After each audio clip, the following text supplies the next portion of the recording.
Botaniquer. On attribue au philosophe grec Théophraste, au IIIe siècle avant Jésus-Christ, l'invention de cette science qui, depuis 2000 ans, étudie plantes et végétaux. À la Renaissance, la redécouverte des écrits de Théophraste et d'autres auteurs de l'Antiquité favorise la création de jardins destinés à réunir toutes les flores pour les étudier. L'un des tout premiers jardins de ce type est créé en 1545 à Padoue, en Italie. On en verra fleurir d'autres dans toute l'Europe dans les siècles qui suivent, même si aucun ne porte alors le nom de jardin botanique. En France, on compte une 50aine de jardins botaniques. Mais ce nom n'y apparaît vraiment qu'au XVIIIe siècle, notamment sous la plume du naturaliste Jean-Baptiste Lamarck. Et jusqu'à aujourd'hui, les nombreuses dénominations de ces lieux dédiés à l'étude des plantes en disent long sur la difficulté à définir leur rôle très précisément. Faire progresser les connaissances, protéger les espèces végétales, informer les citoyens, mais aussi être des lieux d'agrément sont autant de missions confiées au jardin botanique. Mais comment trouver un équilibre entre elles ? Comment résister au temps alors que la botanique elle-même, en tant que discipline, a tant évolué ? Répondre à ces questions, c'est toute l'histoire de ces lieux de science.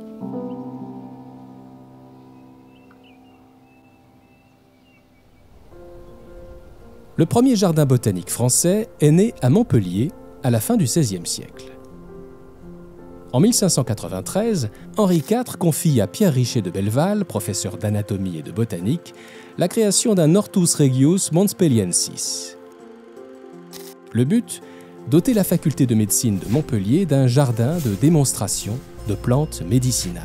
Car à l'époque, les liens entre art de guérir et jardin botanique sont très étroits, les substances d'origine végétale entrent largement dans la composition des remèdes.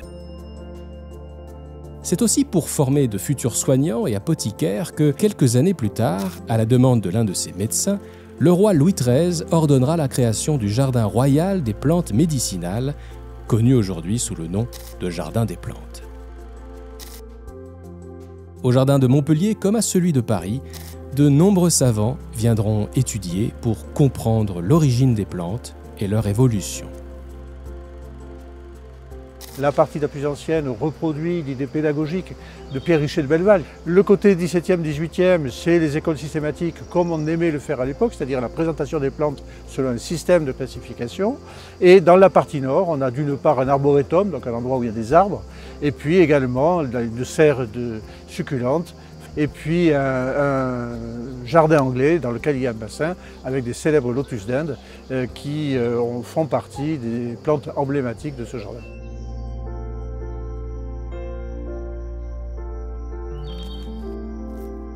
Jardiniers botanistes et serristes, taxonomistes, grainetières et chefs de culture, une quinzaine de personnes font vivre aujourd'hui les 4,5 hectares de ce jardin que gère l'Université de Montpellier.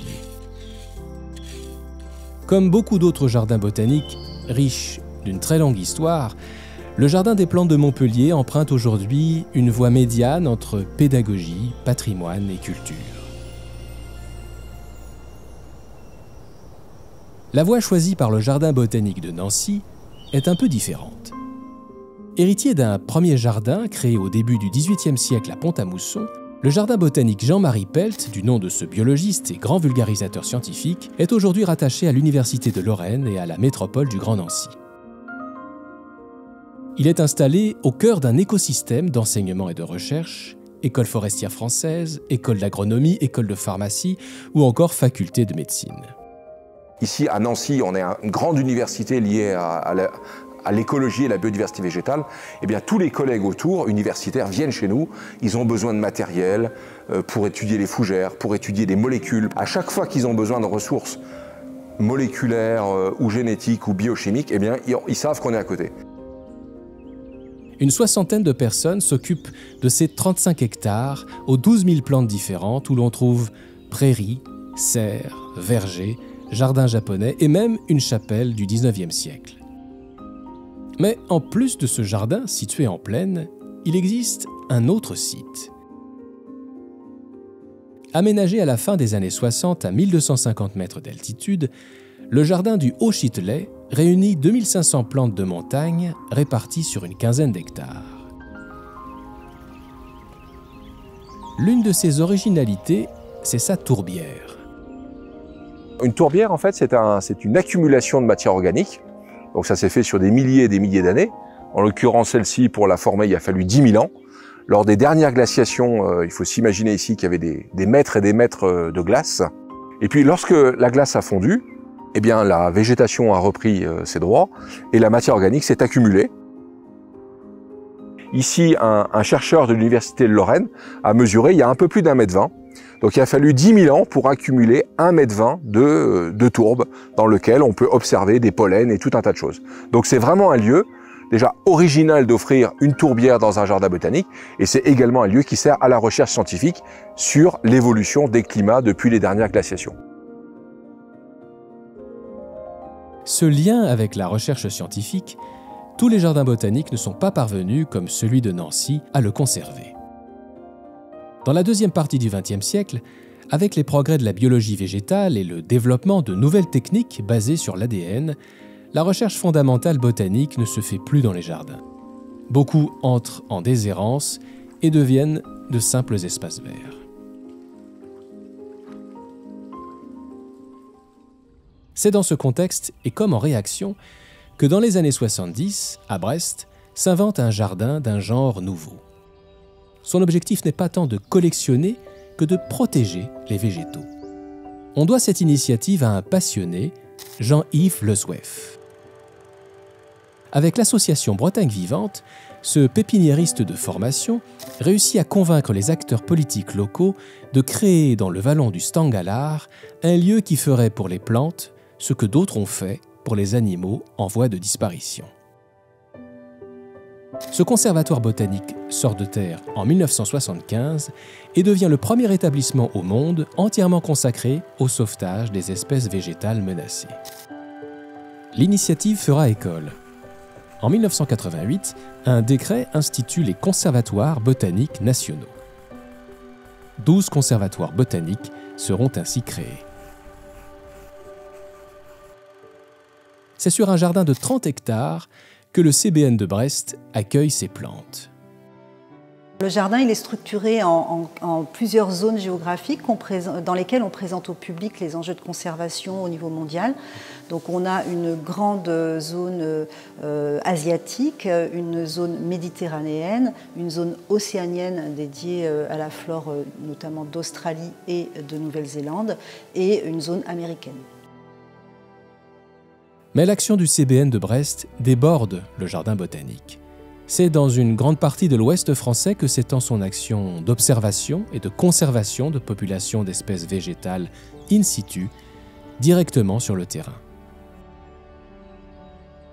Dans les étapes de la conservation, ça commence par identifier ce qu'on veut conserver, comprendre comment ça fonctionne, et ensuite trouver les leviers qui vont permettre de maintenir cette dynamique et ce fonctionnement. Donc on travaille, nous, avec beaucoup de partenaires, des associations, des institutionnels, des élus, voilà, des agents techniques, et pour essayer de trouver les conditions en fait, du maintien durable en fait, de ces populations dans leurs écosystèmes.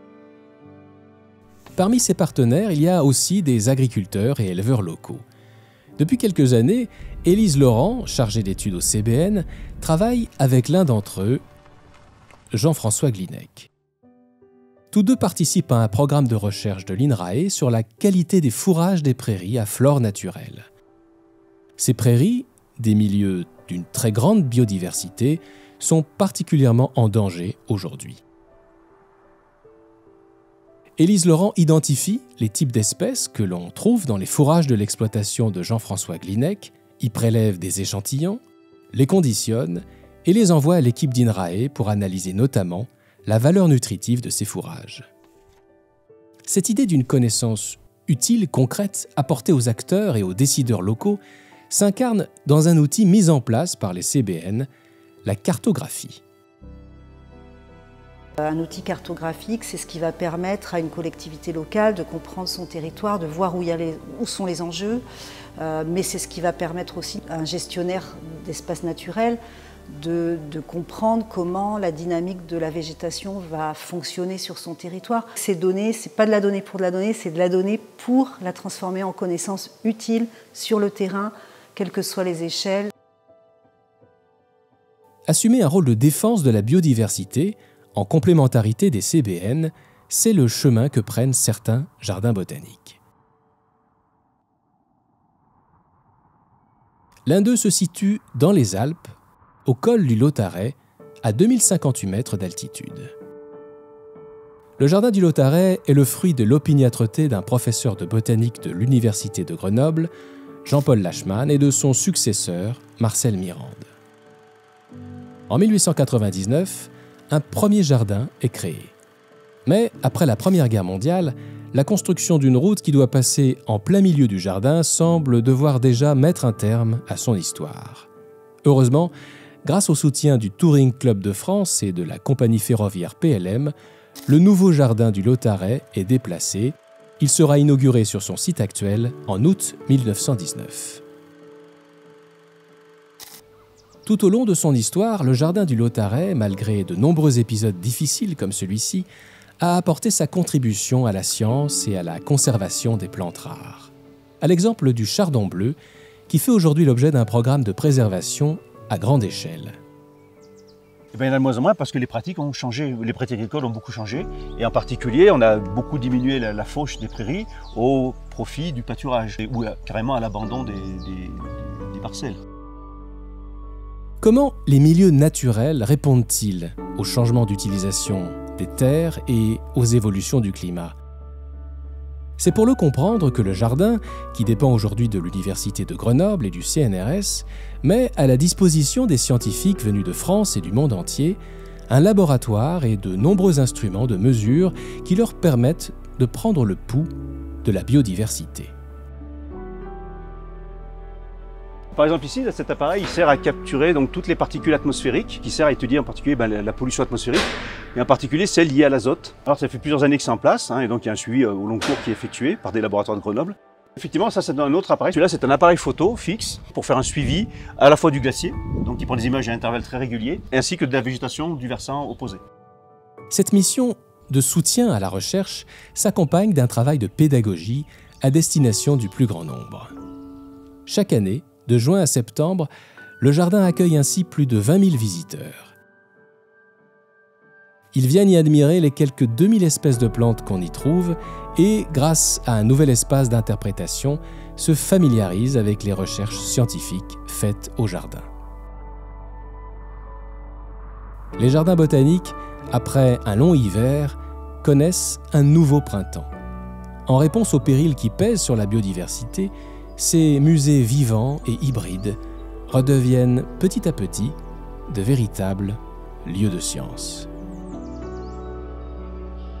Merci d'avoir regardé cette vidéo. Si elle vous a plu, n'hésitez pas à la partager et à vous abonner à la chaîne. Dans le prochain épisode de Lieux de Science, je vous emmène à la découverte de quelques stations marines.